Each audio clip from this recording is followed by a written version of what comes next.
ইয়াৰ পিছতে আমি আমাক দাতা হিচাপে সহায় কৰা হিমাংশু বিমল ৰায় ডাঙৰীয়া আছে, তেখেতক আমি এখন খোলা ব্যৱসায় সম্বৰ্ধনা জ্ঞাপন কৰিছোঁ। আমাক ৰাভা বড়োকৃষি দাতা দি সহায় কৰা দুৰ্গেশ্বৰ দৈমাৰী ডাঙৰীয়া আছে, তেখেতক আমি এখন খোলা গামোচাৰে সম্বৰ্ধনা দিবলৈ অনুৰোধ জনাইছোঁ। আমাৰ বিহুৱানৰ দাতা হিচাপে সহায় কৰিছে নয়নজ্যোতি ৰাভা ডাঙৰীয়া, তেখেত হৈছে ৰাভা ছাত্ৰসন্থা গোৱালপাৰা জিলা সমিতিৰ সহকাৰী সম্পাদক, তেখেতক আমি এখন খোলা গামোচাৰে সম্বৰ্ধনা জ্ঞাপন কৰিছোঁ। ইয়াৰ পিছতে আমি সম্বৰ্ধনা দিবলৈ ওলাইছোঁ ফুলেশ্বৰ কছাৰী ডাঙৰীয়া, তেখেত হৈছে ৰাভা আসাম যৌথ মঞ্চৰ কেন্দ্ৰীয় সমিতিৰ সাধাৰণ সম্পাদক, তেখেতেও আমাক চকীৰ দাতা হিচাপে দান কৰি সহায় কৰাৰ বাবে ধন্যবাদ জ্ঞাপন কৰিছোঁ। আমাক সহায় কৰিছে বিশেষভাৱে দাতা হিচাপে মাইমুদ ৰাভা ডাঙৰীয়া, তেখেতকো আমি এখন খোলা গামোচাৰে সম্বৰ্ধনা জ্ঞাপন কৰিছোঁ।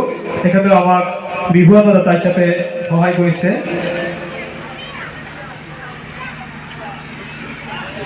মনোজ ৰাভা ডাঙৰীয়া আছে, আমাৰ শিৱদৌল দিৱান কমিটিৰ আঞ্চলিকৰ সম্পাদক, তেখেতকো আমি এখন খোলা গামোচাৰে সম্বৰ্ধনা জ্ঞাপন কৰিছোঁ। আমাৰ মাজত আছে ৰাজা কুমাৰ ৰাভা ডাঙৰীয়া, তেখেতকো আমি এখন খোলা ৰাজা কুমাৰ ডাঙৰীয়া, তো তেখেতকো আমি এখন খোলা গামোচাৰে সম্বৰ্ধনা জ্ঞাপন কৰিছোঁ। তেখেতে আমাক বিহুৱানৰ দাতা হিচাপে সহায় কৰিলে। আমাৰ মাজত আছে যোগেশ দাস ডাঙৰীয়া আছে, তেখেতে আমাক বিহুৱানৰ দাতা হিচাপে সহায় কৰিছে, তেখেতকো আমি ধন্যবাদ জ্ঞাপন কৰিছোঁ। বিকশিত ব্যৱসায়ী ৰংধৰি। ইয়াৰ পিছতে আমি সম্বৰ্ধনা দিবলৈ ওলাইছোঁ সঞ্জীৱ বসুমতাৰী ডাঙৰীয়া, তেখেতকো আমি এখন খোলা গামোচাৰে সম্বৰ্ধনা জ্ঞাপন কৰিছোঁ, তেখেতে আমাক বিহুৱানৰ দাতা হিচাপে সহায় কৰিছে। নন্দিতা ৰায় ডাঙৰীয়া আছে আমাৰ মাজত, বিশিষ্ট সমাজ সেৱিকা বাৰ্তাবাৰী, আৰু তেখেতে আমাক বড়োকৃষিৰ দাতা হিচাপে দান কৰি সহায় কৰিছে, তেখেতক আমি পৰিচয় কৰাৰ লগতে এখন খোলা গামোচাৰে সম্বৰ্ধনা জ্ঞাপন কৰিছোঁ।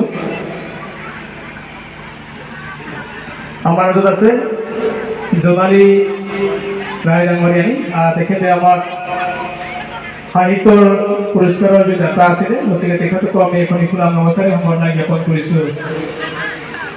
গতিকে আমি প্ৰতিগৰাকী দাতা তথা সন্মানীয় ব্যক্তিসকলক আমাৰ আয়োজকৰ মূল্যৰ তৰফৰ পৰা অশেষ ধন্যবাদ আৰু কৃতজ্ঞতা জ্ঞাপন কৰিছোঁ।